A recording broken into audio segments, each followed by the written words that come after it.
On avait pu vous faire un test complet du OnePlus One que je tiens ici et il est temps de passer au successeur. Salut tout le monde, c'est Mathieu d'Android MT et je vous propose de découvrir le OnePlus 2.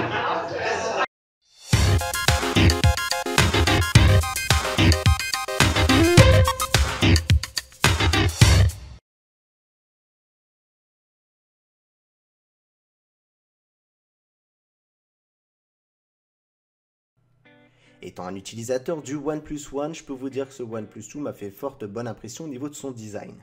Alors, on y retrouve pas mal d'ingrédients du premier modèle que je vous mets ici et qui permet de faire en sorte de bien reconnaître le téléphone de la marque. Pourtant, il y a des choses qui les distinguent tous les deux. On voit déjà que sur le OnePlus One, on avait ce contour en plastique imitation métal et qui allait s'aligner au niveau de l'écran. C'est-à-dire que ça faisait un effet de V à ce niveau-là. Là, ici, on est plutôt justement sur une mise en avant de l'écran avec un contour qui passe maintenant en métal et qui permet de rendre plutôt l'appareil plus premium dans les mains. Du coup, on sent vraiment le gap de qualité qu'il y a entre les deux appareils. Comme première impression, le seul point négatif que je pourrais aborder, c'est les 13 grammes de différence qu'il y a entre le OnePlus 2 et le OnePlus One, même si ceux-ci sont quand même plutôt bien répartis. Parmi les nouveautés apporte ce OnePlus 2, il y en a une qui est assez exclusive pour le moment puisqu'il s'agit du premier smartphone avec la connectique USB type C qui va permettre à la fois de recharger le mobile mais également de faire du transfert de données de manière plus rapide et également de faire transiter la vidéo vers une télévision par exemple. Au niveau de la connectivité, ce que l'on peut reprocher à cette USB type C, c'est qu'il ne soit pas de charge rapide et c'est un argument que de plus en plus de constructeurs de smartphones utilisent.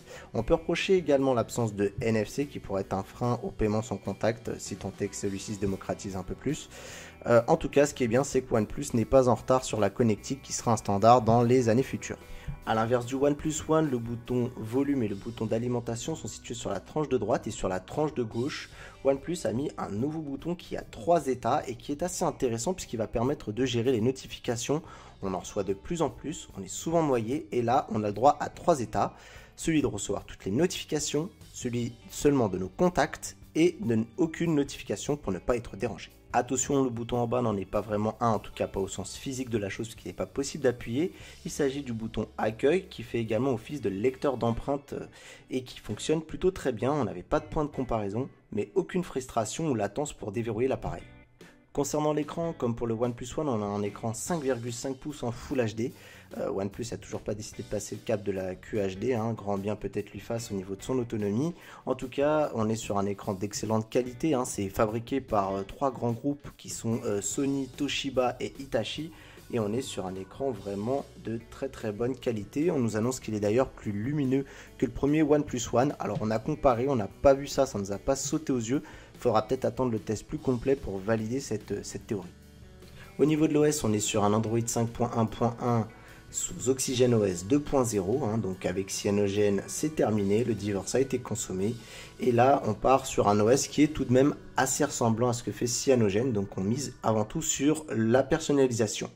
On le voit parce que on voit notamment les boutons du bas qui n'ont pas de fonction à proprement dite au niveau visuel. Il faudra choisir si vous voulez que le bouton retour ou le bouton multitâche soit à droite ou à gauche. Il est possible de rendre les menus totalement sombres afin que ce soit moins agressif pour les yeux, c'est ce qu'on appelle le dark mode. Afin de nous convaincre, OnePlus nous a dit que grâce à OxygenOS, celui-ci pourrait être plus réactif encore dans les mises à jour. Et ça c'est une bonne nouvelle quand on sait que le OnePlus One dispose déjà d'un bon suivi. Au niveau de la caméra, on est sur un 5 mégapixels à l'avant et un 13 mégapixels à l'arrière. Alors vous allez me dire que c'est égal à ce que propose le OnePlus One. Et c'est pas totalement vrai puisque en fait on apprend que celui-ci ne sera pas un capteur Sony mais il sera fabriqué par OmniVision. Alors je vais vous donner la référence, accrochez-vous, c'est le PureCell S OV13-860. Alors ce qu'il faut retenir derrière ce petit nom barbare, c'est que ce capteur est un peu à l'image de ce que proposait HTC avec son Ultra Pixel, c'est-à-dire qu'il dispose d'une lentille plus grande afin de capter plus de lumière. On parle d'un capteur 35% plus grand que les capteurs 13 mégapixels traditionnels. Ajoutez à cela le focus laser, une technologie qu'on a déjà vue sur le LG G4 et qui permet un autofocus de 0,2 secondes. Pour la vidéo, comme le OnePlus One, il est capable de filmer en 4K et en slow motion 720p à 120 images par seconde.